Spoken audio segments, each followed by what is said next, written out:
Imagine being stripped of your clothes, thrown into a pit, and told your only chance of survival is to fight a wild animal with your bare hands. No weapon. No armor. No mercy. But what if I told you, this wasn't the cruelty of a faceless empire, but the personal entertainment of a queen? Centuries of history are filled with bloodshed, cruelty, and spectacle. We remember the Roman Colosseum, where gladiators clashed and lions tore men apart for the delight of the crowd. But hidden in the folds of time, there are darker tales, stories not of empires, but of individuals. One such tale speaks of a queen. A ruler whose tastes were far from noble. A monarch who devised punishments so perverse, they read more like the script of a nightmare than a royal decree. This queen, according to chilling accounts, forced her prisoners into a brutal theater. Not against soldiers. Not against executioners. But against beasts, hungry, violent, and unchained. And she demanded these men fight naked. It was humiliation. It was torment. And it was spectacle. But who was this queen? Why did she do it? And how much of this is history, and how much is legend twisted by fear? Tonight, we'll peel back the layers of this macabre story. To reveal the shocking truth about the queen who forced prisoners to fight animals naked. Before we meet this queen, we need to step back into her world. The world of monarchs and power. A world where cruelty was often mistaken for authority. From ancient Rome to medieval Europe, rulers believed punishment should be more than just correction, it had to be theater. Public executions weren't only about justice, they were about control. When a king or queen wanted to send a message, they didn't whisper. They painted the streets red with the blood of traitors. But this queen? She went further. She borrowed from ancient traditions of bloodsport, twisting them into something uniquely her own. The Romans used beasts to execute criminals, the infamous damnatio ad bestias, condemnation to the beasts. But the Romans at least gave the condemned a shred of dignity, armor, sometimes weapons, a chance at spectacle. This queen stripped that away. Literally. Nudity wasn't just vulnerability. It was humiliation. She wanted to turn the prisoner into prey. A laughingstock. And above all, a reminder of her dominance. Because make no mistake, in her court, every scream, every slash, every drop of blood was a performance, and she was the only audience that mattered. But to understand how such barbarity could come from the throne, we must ask. Was this cruelty born from madness? Or was it calculated, a weapon of fear wielded to control her kingdom? To uncover the truth, we must leave behind the marble arenas of Rome, and step into the golden, perfumed palaces of the East. The queen at the heart of this macabre tale was Zeba-Nissa, daughter of the Mughal Emperor Aurangzeb.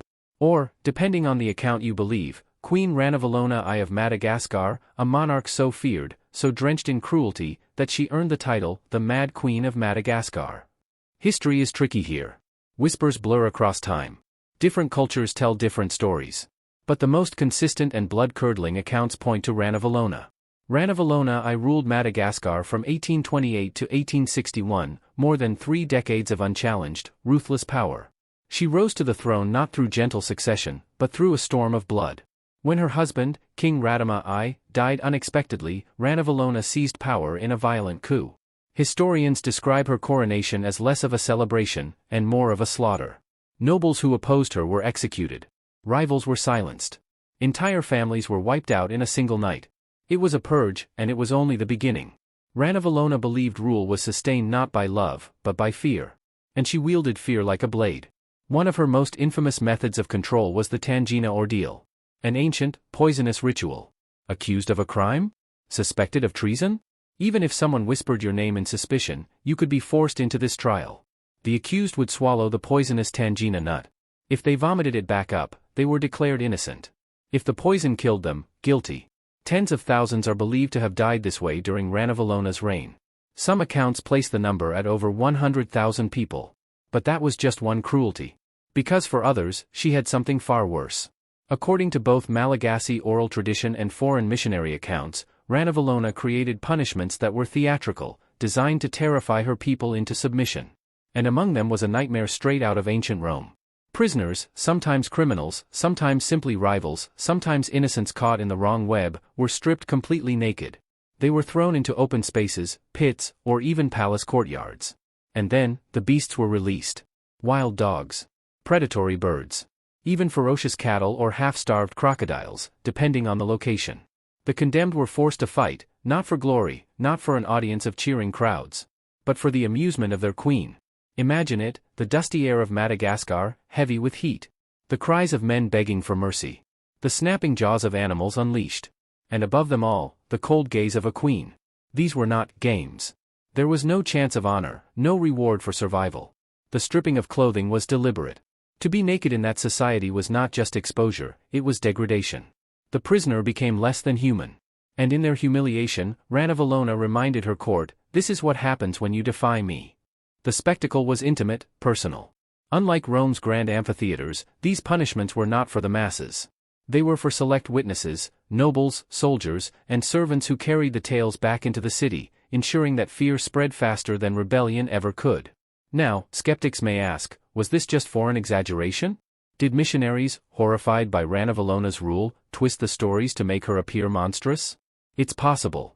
European accounts of non-Western rulers often dripped with bias. They painted queens as witches, kings as savages, and foreign laws as barbaric. But oral histories from Madagascar itself echo the same dark tales. Stories of people forced into impossible trials. Stories of cruelty beyond what was necessary for justice. And when these separate streams of testimony align, it suggests that, at least in some form, these naked beast fights were real. But why? Why such bizarre cruelty? Some historians argue Ranavalona was not insane, she was strategic. Think about it. In a land filled with rival clans, foreign missionaries, and would-be colonizers, Ranavalona ruled alone for 33 years. Her reign was drenched in blood, yes, but it was also incredibly stable. Fear kept her throne intact. And what better way to cultivate fear than to stage punishments so humiliating, so unforgettable, that no one dared whisper dissent? To watch a man torn apart by beasts was horrifying. But to watch him stripped naked first, to see him reduced to prey before your eyes, that was humiliation made flesh. And humiliation is often more powerful than death. Imagine being a servant in her palace. You carry water into the courtyard, and you see the aftermath. Shredded clothing. Blood stains. Perhaps even the bones of the unlucky, gnawed and scattered. Now imagine you carry that story back into the city. To your family. To your neighbors. And soon, the whole kingdom knows. The queen has beasts. And she makes men fight them, naked and afraid. It was legend. It was propaganda. And it worked. But here's the chilling twist.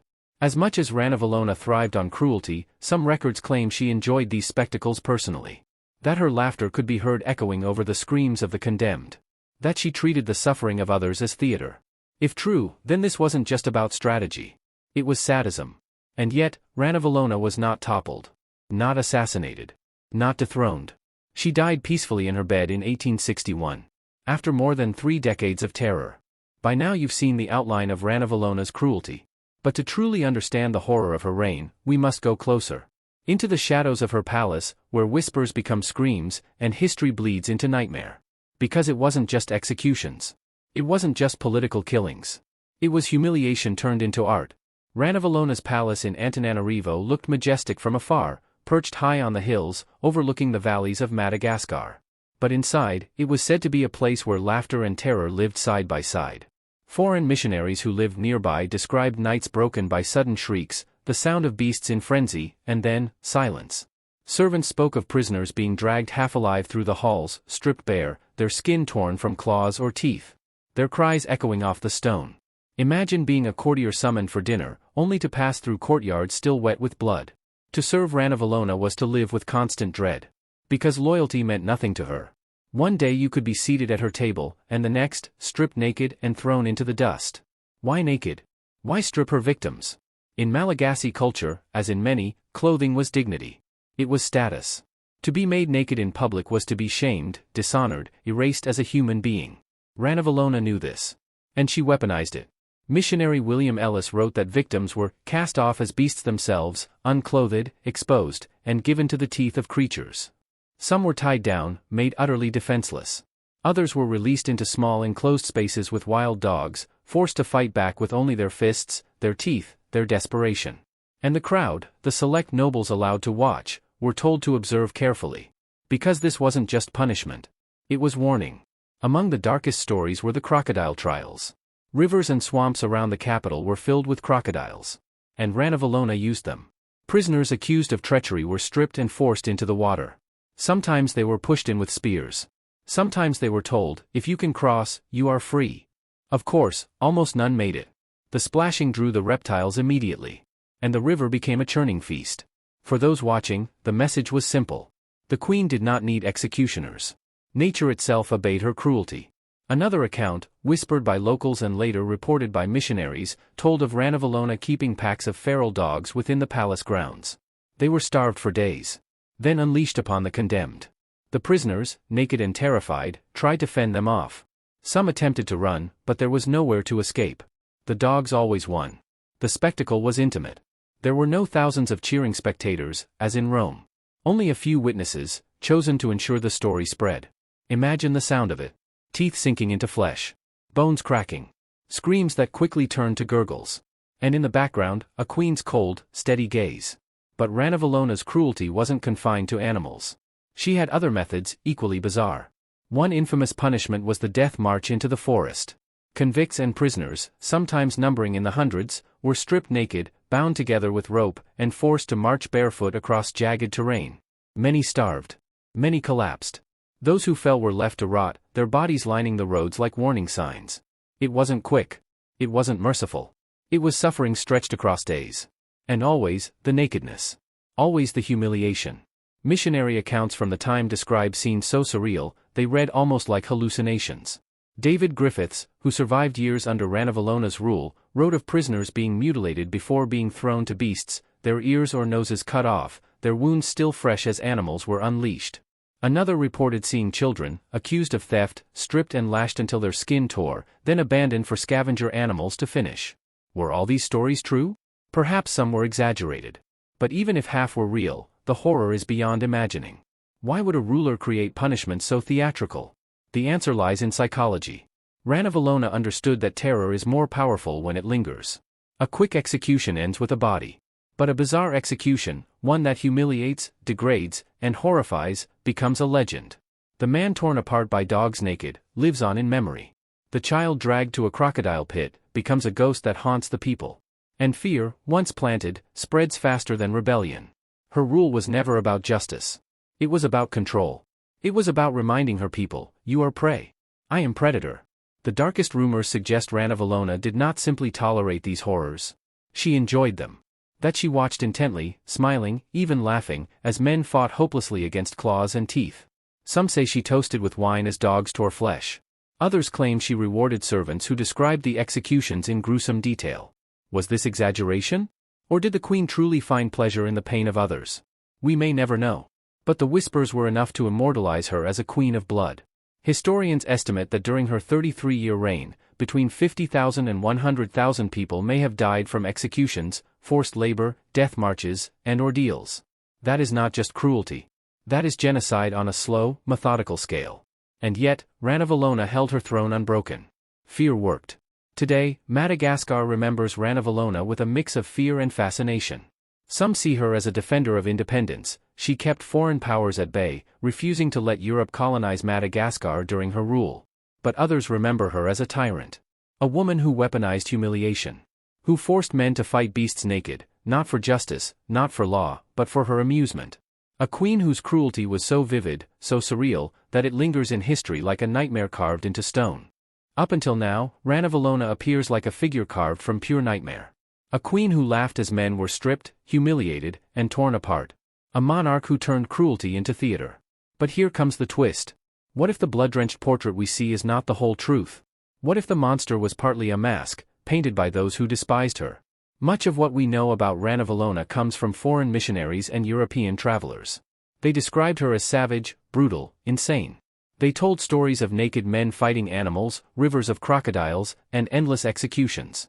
But ask yourself, who were these writers? They were outsiders. Christian missionaries. Traders. Colonial agents. And Ranavalona hated them.